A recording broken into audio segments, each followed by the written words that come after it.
This is part 4 of the state of things. Okay, and this time we're going to be talking about perspective again, and we're going to talk about fear. All right, perspective is your way of seeing things. It's your way of seeing things. So remember that old thing, be like, is the glass half empty or is the glass half full? And are you a pessimist, are you an optimist, or are you a realist? And maybe that's a good point to start off with. So pessimists have a tendency to be stuck in the past. They're like ripping things apart and finding everything was wrong with it. They negative Nancy's and they love to stay in victimhood, right? The optimist is always looking forward to the future, about looking for things to be good and good things to happen and things to change, right? Then you have the realist who's focused in the present moment and they're looking at things as they are. But even with looking at things as they are, this is your perspective. It may not be the perspective of others, right? Glass half empty, half full, the way things, right? The pessimist would be complaining that the glass is half empty. The optimist would be happy that it's half full. And the pessimist, the realist would just be like, it's a glass, it has water in it. Who cares about if it's half empty or half full? Now, your perspective is what can set you free, and it also can be a mechanism of control, right? So when the way that it can set you free is when you have the ability to see things from different viewpoints. A lot of people actually wind up getting upset when people don't have the same perspective as them, and it turns into arguments because they be so busy trying to convince somebody to agree with them. But an intelligent person would understand that, you know how they say everybody got a butthole? Same way with perspectives. There are innumerable perspectives. And when you can grow to appreciate that and understand that, then your life changes and you learn to be a realist and accept things as they are instead of what you want them to be, right? Your ability to accept things as they are is your foundation for change. Being a realist is your foundation for change because you're not ignoring the state of things. You are looking at what's actually occurring. And when you can acknowledge that, then it puts you in a space of power to change it if you so desire. Okay. Now, the other part of it is the control mechanism of it. If you are a person who is still subscribing to the man is keeping us down, the man got his foot on our neck, we can't get ahead, we can't nothing, I'm just going to say flat out, you fucking things up for everybody. And I'm going to tell you why. Remember how I said that the consciousness is networked? You're putting stank on everything that's positive that is happening for others with your perspective that you can't get ahead, that someone is keeping you down, that all those things, right? Remember I said that this is not a physical war. This is spiritual. This is a spiritual thing. And your spirit guides your focus. And where your focus is, that is what you manifest. That is what you bring to this reality. That is what you are birthing. So if you're a person who's around here saying that the man is keeping me down, that I can't because of something outside of yourself, you're a problem. You're a problem to the whole collective because you have those who are attempting to raise this vibration through positivity, through a positive mindset, through taking positive action for change. And they're not being the pessimists and wallowing in pity and victimhood. They are choosing to change. What are you afraid of? If you're this person, what are you afraid of? And the reason why I ask you what you are afraid of, because what's happening with you is this. Understand that the ego has emotional memory. The ego is a protector. So the ego is going to be in your head and it's going to talk buku shit to you. It's going to tell you everything that's wrong. It's going to tell you everything that you shouldn't do, because if you do this, and it's going to talk shit about everybody and all this and that. And the reason that it does it is, again, because it's a protector. It knows your foundation and what you've been conditioned to. And it considers it to be a safe space for you. That if you stay in this space, then you're good, right? But anything outside of it, because it doesn't have a point of reference for it, it doesn't know your emotional response to it, what it's going to be, then what it does is it tries to keep you in a space that is familiar, right?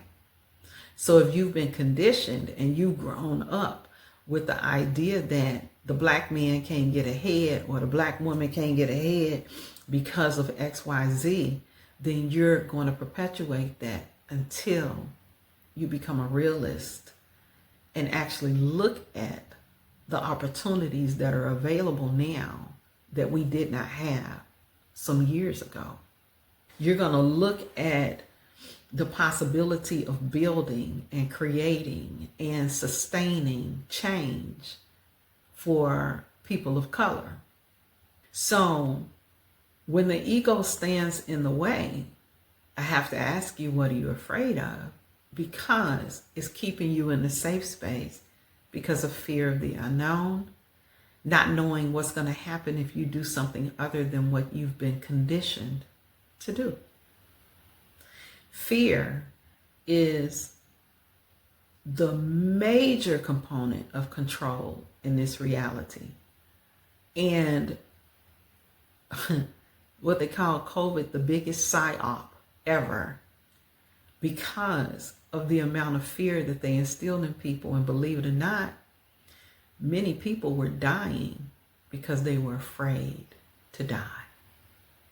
They were so afraid that they had their body and their vibration in a state of being that was not healing, and it was not helpful to them.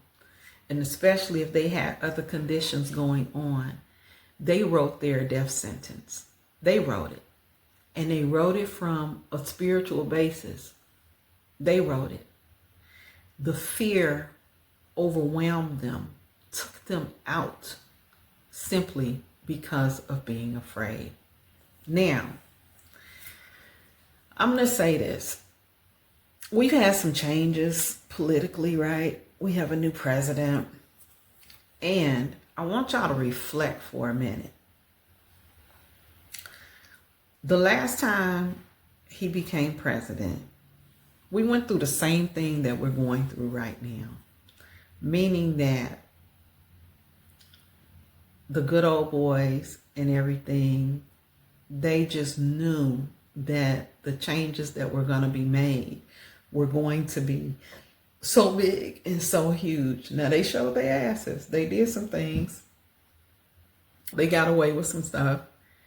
But it wasn't the impact that everybody was afraid was going to happen.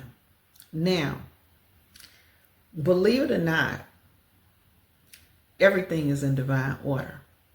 And everything is happening just as it should happen. Meaning that we have him as a president again for a reason.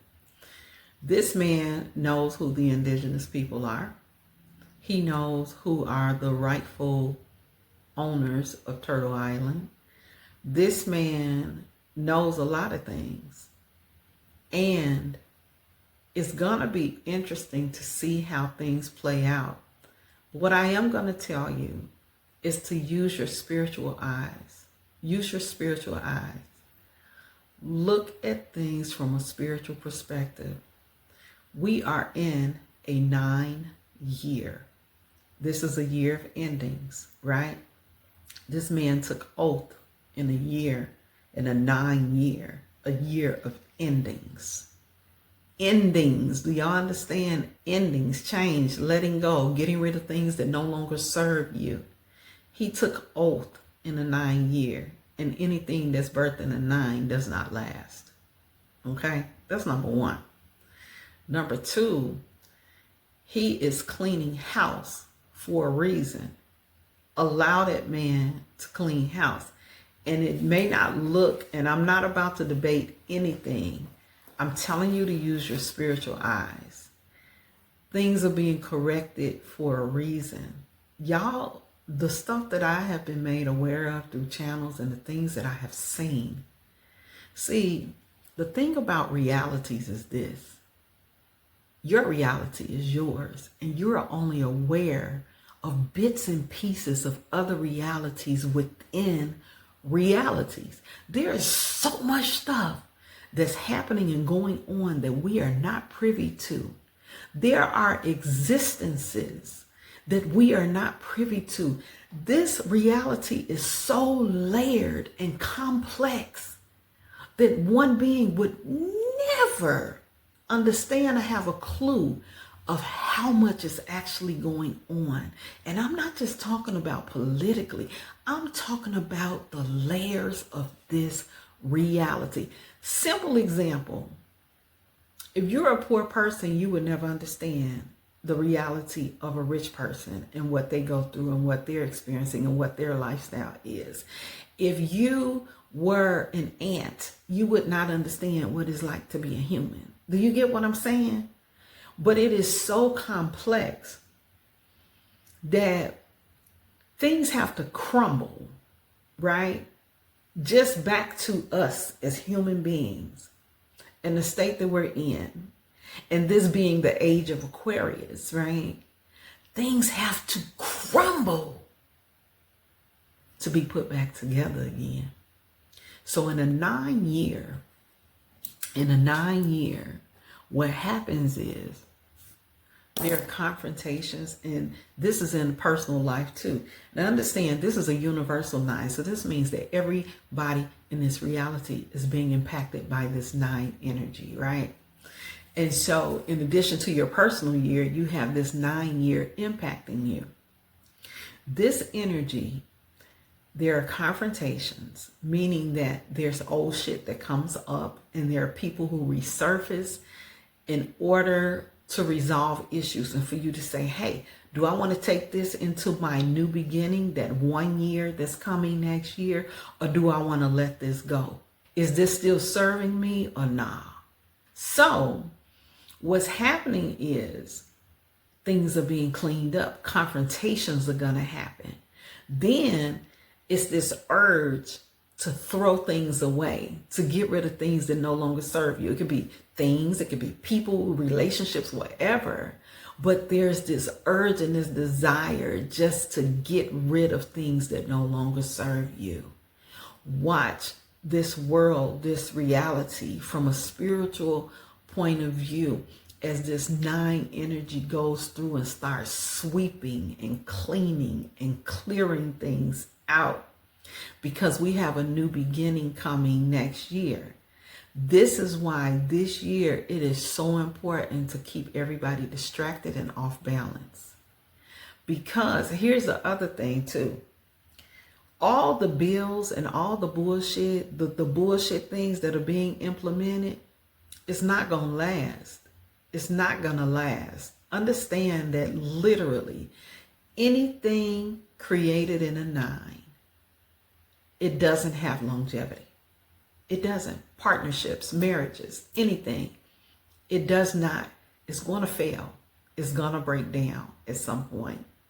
So that's one aspect of 9. But the other part of 9 is completion.